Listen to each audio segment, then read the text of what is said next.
எல்லோருக்கும் காலை வணக்கம். சின்ன சின்ன வேலைகள்லாம் சில நேரம் தெரிஞ்சு வச்சுக்கணும். மோட்டார் ஓடலைன்னா கரண்ட்டு வரும். மோட்டார் சுவிட்சு போட்டால் மோட்டார் ஓடாது. நமக்கு எதுக்குடா அந்த எலக்ட்ரிக் வேலையெல்லாம் நினச்சிக்கிட்டு சில நேரம் இருப்போம். ஆனால் அத்தியாவசியம் சில விஷயங்களை தெரிஞ்சு வச்சுக்கணும். இப்போ சென்சார் போட்டிருப்பீங்க.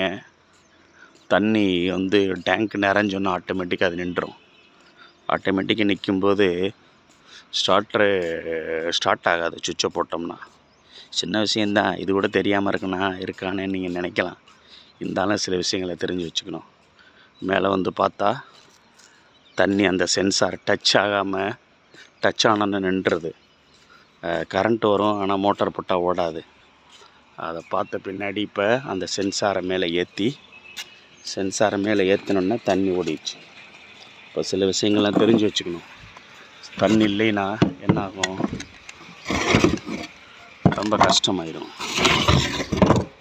அதனால் மோட்டாரை எலக்ட்ரிஷியன் கூப்பிட்றதுக்கு முன்னாடி இந்த டச்சு முதல்ல கீழே உள்ளே போயிருந்துச்சு. கீழே டச் ஆனால் நின்று போயிடுச்சு. மோட்டர் ஓடலை. ஏன் மோட்டர் ஓடலைன்னு செக் பண்ணி பார்த்தேன். எலக்ட்ரிஷியன் அடித்தா போய்ட்டு சென்சார் டச்சில் இருக்கான்னு போய் பாருங்கன்னு சொன்னார். அதனால் மேலே ஏற்றி வச்சுருக்கேன். நான் கீழே இறங்கி இருந்துச்சு. அதனால் சின்ன சின்ன விஷயங்களை கற்றுக்கணும்.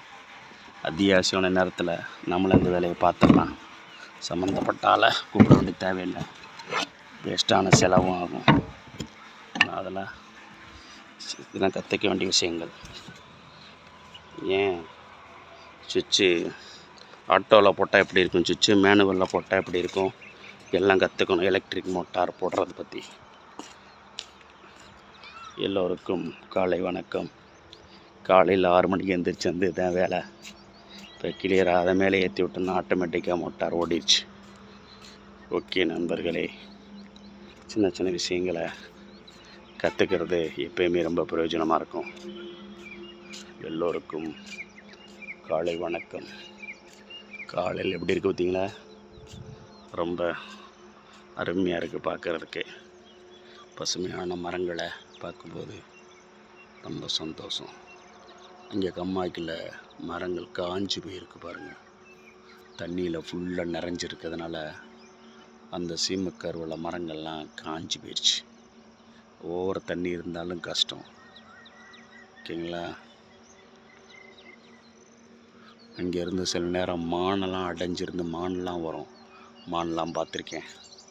மானெலாம் நம்ம ஊர்களில் பார்க்குற கஷ்டம் பார்த்தலன்னா திடீர்னு பார்த்தா நிறைய மான் வந்துருந்துச்சு இந்த பக்கம். இந்த கம்மாய்க்கில் அடைஞ்சிருக்குமா. தேங்க்ஸ் ஃபார் வாட்சிங். Thank you very much.